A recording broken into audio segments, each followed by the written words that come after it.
Assalamualaikum warahmatullahi wabarakatuh. Kali ini saya akan menjelaskan tentang chapter 8 yaitu Dimension of Organizational Resource. Dengan kelompok saya yaitu kelompok 4. Di sini pada bab ini kita akan membahas tentang spektrum sumber daya yang sangat penting untuk inovasi. Dimulai dan diakhiri dengan uang, sehingga juga akan dipecah menjadi subkategori tergantung pada kebutuhan. Contohnya kekayaan intelektual, waktu dan masukan dari pelanggan dan pemasok adalah sumber daya yang vital. Yang pertama adalah people, manusia. Orang adalah sumber daya atau aset organisasi yang paling penting. Pada saat yang sama, orang mungkin merupakan sumber daya yang paling sulit untuk dikelola. Peserta dalam proses inovasi dapat berasal dari berbagai disiplin ilmu dan dari latar belakang etnis yang berbeda. Mungkin saja juga memiliki filosofi hidup dan kehidupan yang berbeda, aspirasi yang berbeda, bakat yang berbeda, dan banyak lagi.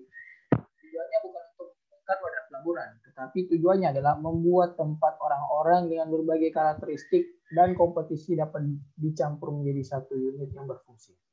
Mengelola sumber daya manusia seringkali merosot menjadi angka permainan. Manajemen seringkali menyetujui praktek-praktek tersebut. Mungkin promosi manajer berikut berdasarkan jumlah karyawan yang melapornya kepadanya dan tidak harus berdasarkan kinerja manajer. Penelitian juga tidak diperlukan untuk menentukan bahwa orang yang bekerja di bawah tingkat kompetensi mereka segera menjadi beban bagi organisasi. Seringkali orang-orang ini dapat dipindahkan dari satu pekerjaan ke pekerjaan lain dalam organisasi dan akhirnya diberhentikan. Situasi seperti ini berdampak negatif pada motivasi dan manajer memiliki tanggung jawab untuk tidak membiarkannya terjadi lagi. Organisasi research atau sumber daya organisasi itu ada beberapa sumber daya organisasi. Properti, hak milik intelektual, akses to information, akses ke informasi, teknologi, marketing and sales, pemasaran dan penjualan, time, waktu, distribusi, customer, pelanggan, supplier, pemasok, production capability, kemampuan produksi, operation facility, fasilitas operasi, finansi, keuangan. Saya akan menjelaskan tentang intellectual property, hak milik intelektual. Intellectual property, hak milik intelektual. Organisasi mengembangkan kekayaan intelektual di setiap aspek operasi mereka. Sayangnya banyak dari pengalaman dan pengetahuan jarang didokumentasikan sedemikian rupa untuk digunakan di masa depan.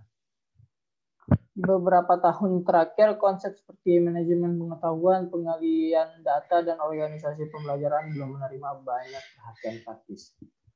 Kekayaan intelektual mencakup lebih dari memo, gambar teknik formal, hasil laboratorium, data pengujian, masalah pelanggan, dan semua dokumentasi formal lainnya.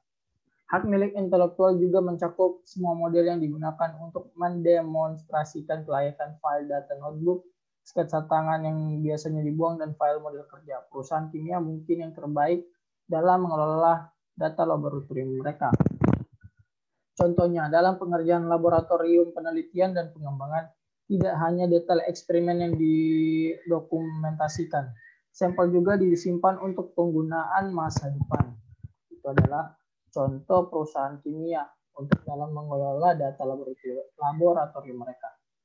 Sementara kekayaan intelektual adalah sumber daya organisasi NIH atau Not Invited Here terus berkembang. Organisasi tidak dapat membenarkan memulai setiap proyek dan setiap karyawan di bawah kurva pembelajaran. Pengetahuan yang diperoleh melalui pekerjaan sehari-hari harus dilihat sebagai aset organisasi. Pengetahuan organisasi atau intelektual adalah aset organisasi dan perlu dilindungi dan disebarluaskan secara aktif ke seluruh organisasi. Nah, jadi itu adalah sedikit penjelasan dari people and juga intellectual property, di mana nanti sumber daya organisasi lainnya akan dijelaskan kepada teman-teman saya.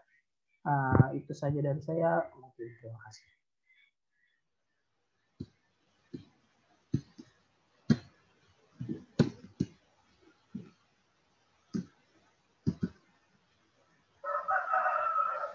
Access to information. Organisasi belum enggan berinvestasi dalam sistem informasi.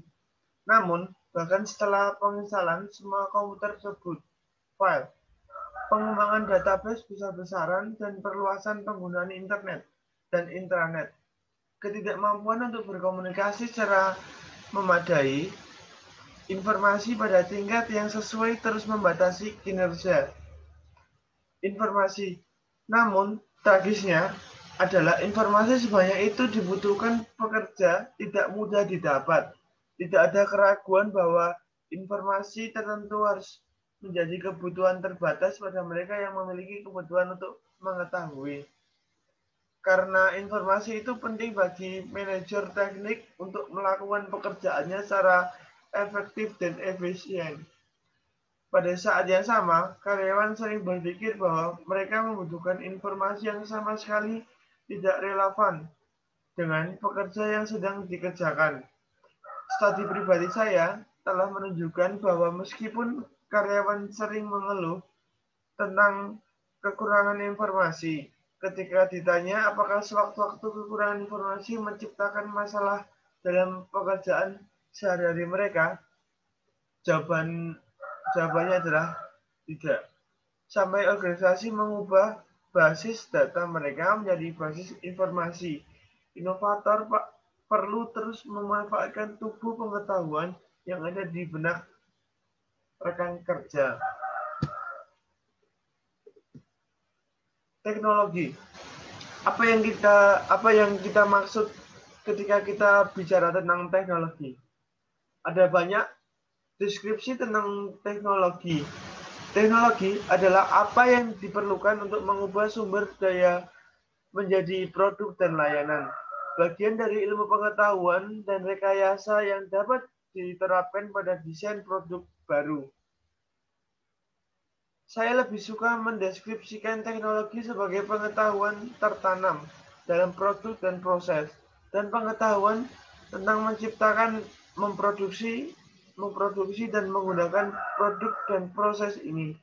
Teknologi mendorong sebagian besar organisasi inovator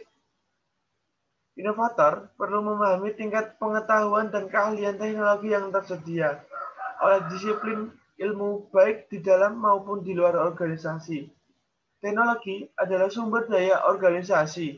Mengetahui bagaimana caranya maupun di luar menggunakan teknologi tersebut juga merupakan sumber daya. Tapi teknologinya harus diidentifikasi sebagai nilai mereka bagi organisasi. Saat teknologi baru diperkenalkan, teknologi lama harus ditinggalkan kecuali mereka bisa bersaing. Tampaknya ada konsekuensi bahwa teknologi berkembang sangat pesat. Tapi ada perlu melihat di luar area yang berhubungan dengan komputer. Banyak industri beroperasi dengan teknologi yang relatif stabil.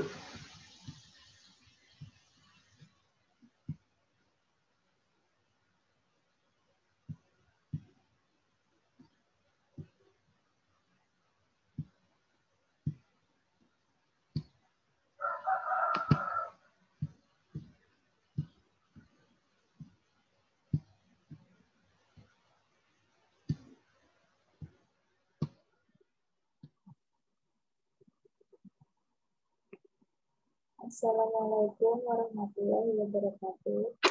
Nama saya Nika Wulandari. Saya di sini akan menjelaskan mengenai pemasaran dan penjualan dan juga waktu. Yang pertama, jika implementasi penemuan inovasi atau komersialisasi, maka sesuatu harus dijual atau tindakan harus dilakukan inovasi.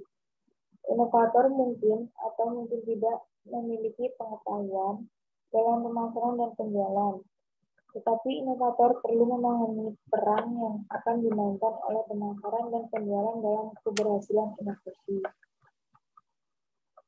Lalu selanjutnya jenis inovasi akan sangat menentukan pemasaran dan masalah penjualan.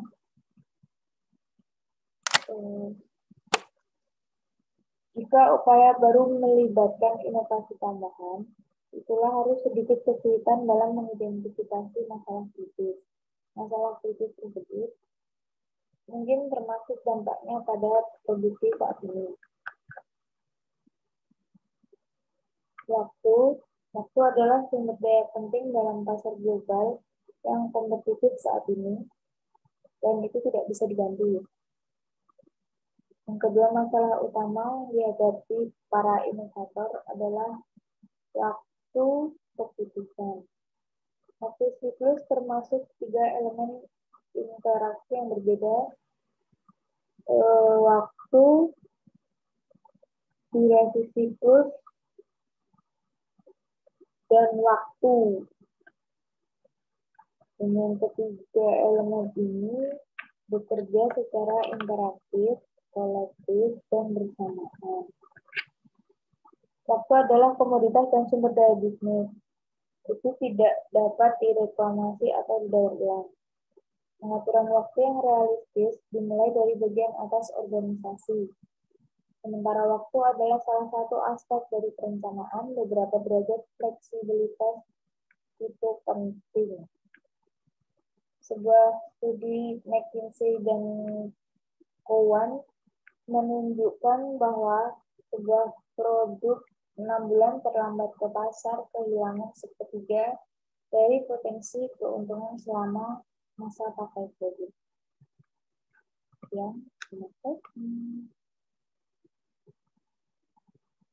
Jadi sistem distribusi di sini melibatkan 3 hal. Yang pertama, cara organisasi menjual produknya. Yang kedua, fisik pabrik dan peralatan yang memindahkan produk dari gudang ke pelanggan. Dan yang ketiga itu pelayanan pelanggan. Bos Allen dan Hamilton kembali porting pada tahun 1982, yang 46% dari sumber daya bisnis dikhususkan untuk pengembangan produk dan komersialisasi produk yang tidak berhasil. Dan juga Robert Cooper dan Ude Brentani juga melaporkan bahwa 35% dari proyek gagal secara komersial karena kekurangan sistem distribusi yang memadai. Memainkan peran penting dalam hal ini kurang dari angka yang mengesankan. Terus pengaruh customer di sini, yang pertama, pelanggan dapat memberikan masukan yang berharga, tetapi terutama untuk peningkatan produk dan proses yang sudah ada. Lalu setiap kebutuhan yang diungkapkan oleh pelanggan harus lebih dari ide bagus atau itu adalah sesuatu yang benar-benar dapat kami gunakan. Pasti ada beberapa pemahaman mendalam tentang kebutuhan dan potensi bermanfaat bagi pelanggan dan inovator. Terus pelanggan bisa menjadi sumber daya yang dapat digunakan ketika organisasi mengenal kebutuhan pelanggan dan memahami bagaimana pelanggan menggunakan peralatan atau layanan.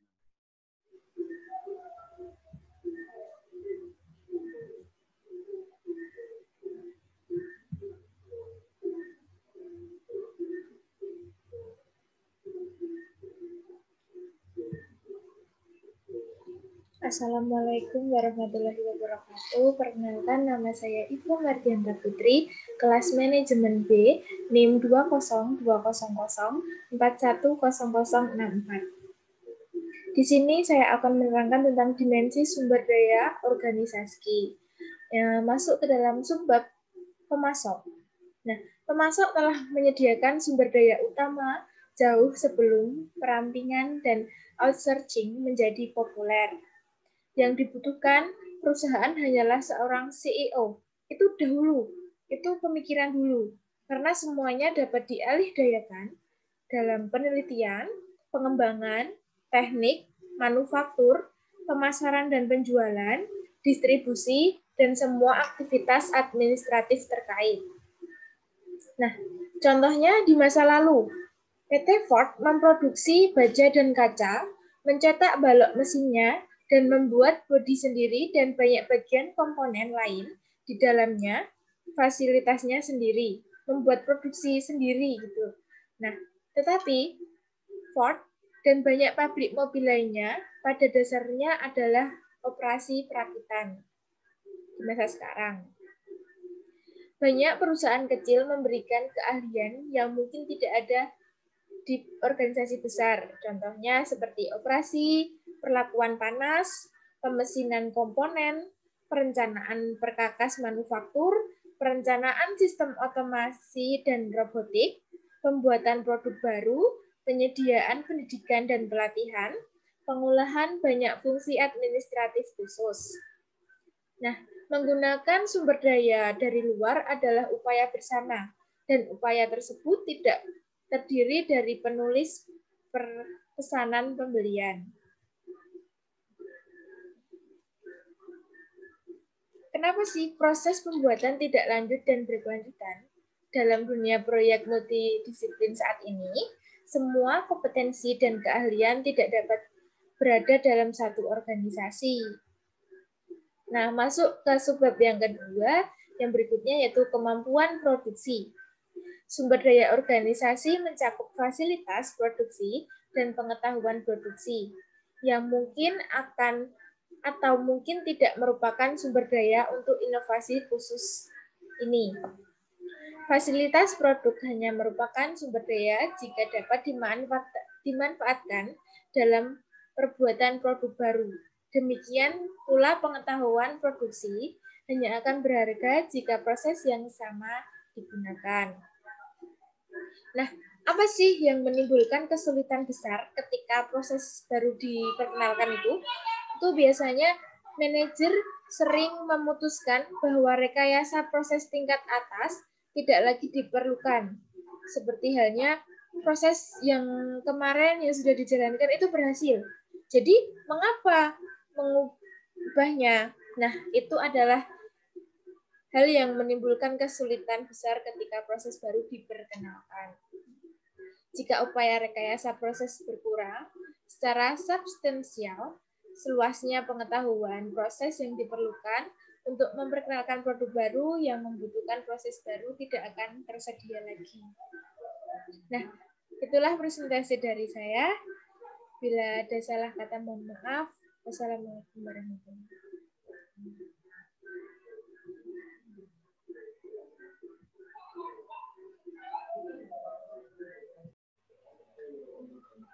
Assalamualaikum warahmatullahi wabarakatuh. Perkenalkan, nama saya Haji Muhammad Surya, saya dari Fakultas Ekonomi dan Bisnis, Prodi Manajemen.